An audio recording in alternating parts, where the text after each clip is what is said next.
नमस्कार साथियों, मेरे इस YouTube चैनल में आपका हार्दिक अभिनंदन एवं स्वागत है। आज हम पढ़ने वाले हैं दुर्गों के वर्गीकरण के बारे में। कौन कौन से प्रकार के दुर्ग होते हैं, क्या क्या इनके प्रकार हैं, क्या क्या इनकी श्रेणियां हैं। इस प्रकार के जो प्रश्न है एग्ज़ाम में काफ़ी पूछे जाते हैं, तो आइए जानते हैं इसके बारे में। तो देखो, इनके सबसे पहले समझने से पहले हम जानते हैं इतिहास। क्या इतिहास रहा है पूरे भारत के संदर्भ में, राजस्थान के संदर्भ में। तो भारत के संदर्भ में यह है कि जो दुर्ग हैं सबसे ज़्यादा और जिनकी व्यापकता है पूरे भारत में, वो केवल दो राज्यों में पाए जाते हैं। एक तो है महाराष्ट्र और दूसरा है राजस्थान। राजस्थान में काफ़ी प्रत्येक रियासत के पास कहीं न कहीं एक दुर्ग हुआ करता था, और उन दुर्गों को जिस प्रकार बनाया गया, वो किस किस प्रकार से उनको बनाया गया, कहाँ कहाँ से अवधारणा उनको प्राप्त हुई, कहाँ कहाँ से जानकारियाँ और श्रेणियाँ होती है, तो उनके बारे में थोड़ा सा इतिहास पे जाते हैं।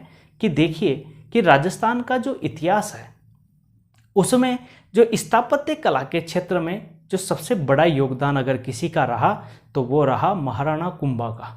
महाराणा कुंभा का जो शासनकाल था 1433 ईस्वी से लेकर 1468 ईस्वी तक, इस शासनकाल में स्थापत्य कला के क्षेत्र में जो कार्य हुआ वो राजस्थान के किसी भी शासक के कार्यकाल में नहीं हुआ।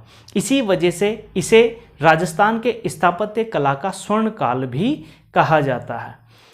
स्वर्ण काल की यही बात चरितार्थ भी होती है कि वीर विनोद जो एक पुस्तक थी, जिसे मेवाड़ का इतिहास जानने का एक बहुत बड़ा स्रोत भी है, श्यामल दास ने इसे लिखा, और उसमें कहा गया है कि राजस्थान का जो मेवाड़ रियासत है, मेवाड़ रियासत जो राजस्थान की है, उसमें स्थित 84 दुर्गों में से 32 का निर्माण तो अकेले महाराणा कुंभा ने करवाया था। ये निर्माण और जीर्णोद्धार ये कार्य जो करवाया गया, इसी वजह से इन्हें राजस्थान की स्थापत्य कला के क्षेत्र में बहुत ही बड़ा योगदान इनका माना जाता है, महाराणा कुंभा का, और इन्हीं का शासनकाल स्वर्ण काल भी कहलाता है।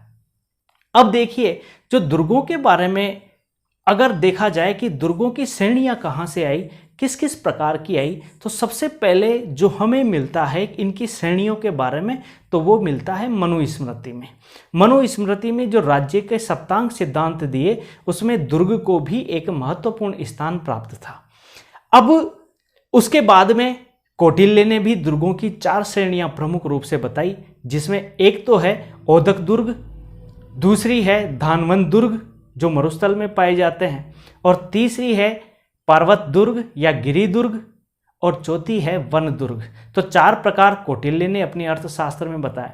इसी प्रकार शुक्र ने भी इनके क्षेत्र में काफ़ी कार्य किया और काफ़ी सारे इनके प्रकार बताए। विशेष रूप से शुक्र नीति में शुक्र ने 9 प्रकार बताया, जिसमें से शुक्र ने एक जगह लिखा भी है कि अगर पूरे शरीर को अर्थात राज्य को अगर शरीर मान लिया जाए तो दुर्ग उसके हाथ होंगे।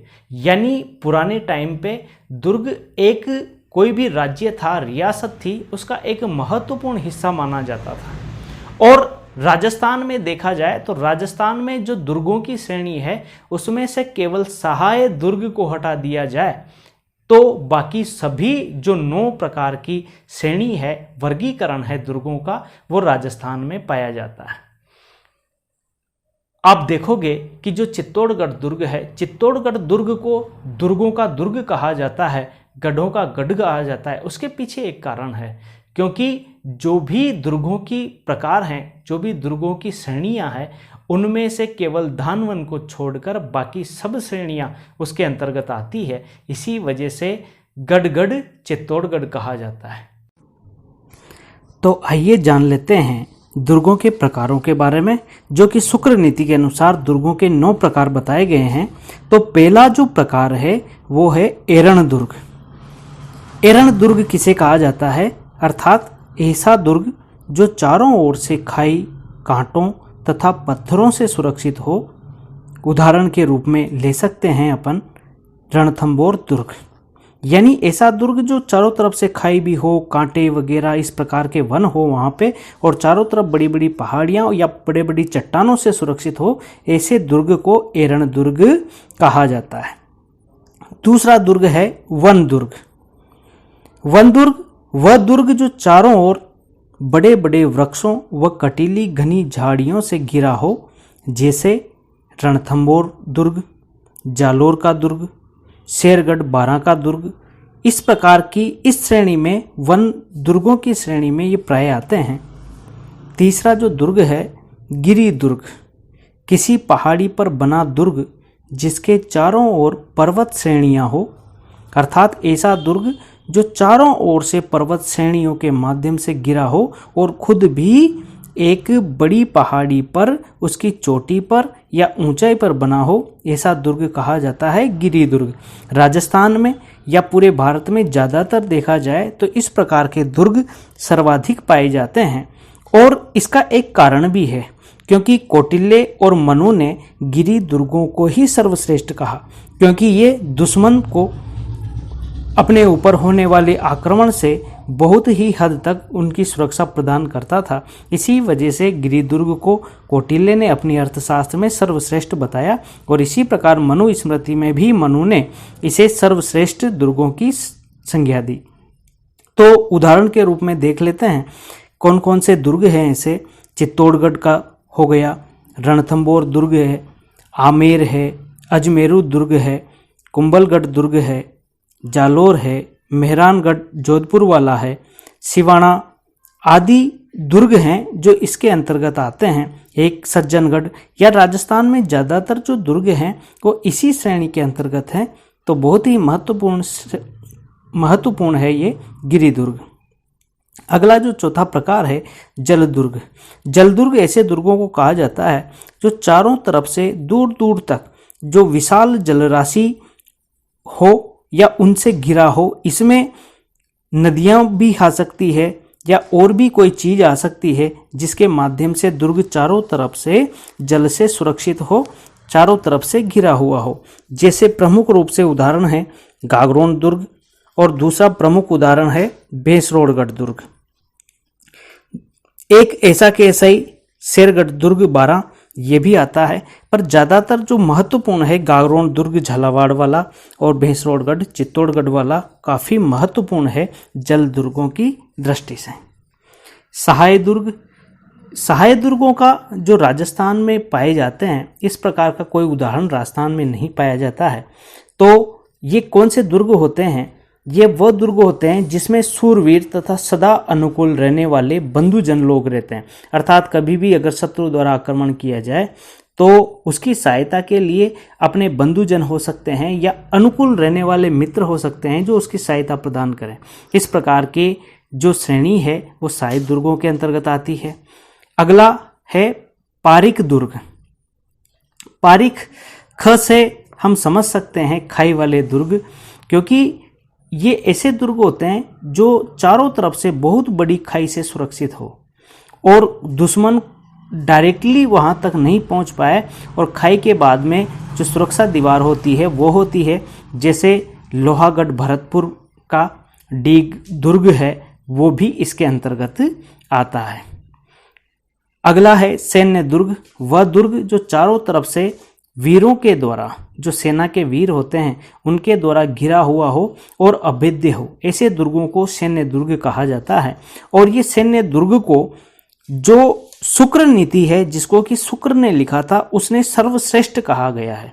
यानी सुरक्षा की दृष्टि से देखें तो सबसे सर्वश्रेष्ठ अगर दुर्ग है तो वो सैन्य दुर्ग है। आज देखते हैं अपन, जैसे अपना भारत है तो चारों तरफ से कोई दीवार नहीं है, कोई किले में इस प्रकार से पैक नहीं है। कारण ये है क्योंकि सेना के द्वारा, सेना के वीरों के द्वारा ये अपने देश की सुरक्षा करते हैं। तो यही जो श्रेणी है ये शुक्र नीति में बताई है और इसे सर्वश्रेष्ठ कहा गया है शुक्र ने। आगे देखते हैं धानवन दुर्ग। धानवन दुर्ग मुख्यतः रेगिस्तान में पाए जाते हैं और इनकी जो विशेष बात है कि इनके चारों ओर रेत के मैदान, टीले अर्थात मरुस्थल रहता है, जहाँ तक जाना संभव नहीं होता। तो रेत के लिए और रेत के कारण रेगिस्तान जो रहता है, तो उसमें बीच में ये दुर्ग बने रहते हैं। इनको धानवन दुर्ग कहा जाता है। मुख्यतः उदाहरण देखें तो जैसलमेर का दुर्ग है, नागौर का दुर्ग है और बीकानेर का है, बटनेर दुर्ग है, हनुमानगढ़, ये सारे के सारे इसके अंतर्गत आते हैं। पारीद दुर्ग, पारीद दुर्ग क्या है ये ध्यान रखना, पारीख दुर्ग और पारीद दुर्ग। तो पारीद दुर्ग है तो वह दुर्ग जो चारों ओर से ईंट, पत्थर और मिट्टी से बनी बड़ी बड़ी दीवारों के परकोटे से सुरक्षित हो, पारीद या मही दुर्ग कहलाता है। यानी जो चारों तरफ परकोटा होता है, बड़ी बड़ी दीवार होती है जिसे चुना जाता है, चाहे वो ईंट, पत्थर और इस प्रकार की दीवार बना ली जाती है जिससे सुरक्षित हो, ऐसे दुर्ग कहा जाता है पारीद दुर्ग। ध्यान रखना, ये ध से दीवार अपन मान सकते हैं समझने के लिए, जैसे चित्तौड़गढ़ दुर्ग है, कुंभलगढ़ दुर्ग है और बहुत सारे जो भी है परकोटे से लगभग सभी दुर्ग है वो सुरक्षित है। तो इसी वजह से ये श्रेणी भी पारीद दुर्गों के अंतर्गत आती है। आप देखोगे कि इस प्रकार के जो दुर्ग हैं वो एक ही दुर्ग अलग अलग श्रेणियों में भी हो सकते हैं। एक और प्रकार है दुर्गों का स्थल दुर्ग। समतल भूमि या मैदान में बना दुर्ग क्या कहलाता है? स्थल दुर्ग। जैसे भरतपुर का किला लोहगढ़ हो गया, बीकानेर दुर्ग, मैगजीन दुर्ग अजमेर का, नागौर दुर्ग और जो भी स्थल पे बने हुए दुर्ग हैं वो कहलाते हैं स्थल दुर्ग के अंतर्गत। नमस्कार। अगर ये वीडियो आपको पसंद आई हो, आपको अच्छी लगी हो तो इस चैनल को अपना ही समझ के सब्सक्राइब जरूर करें। नमस्कार, धन्यवाद।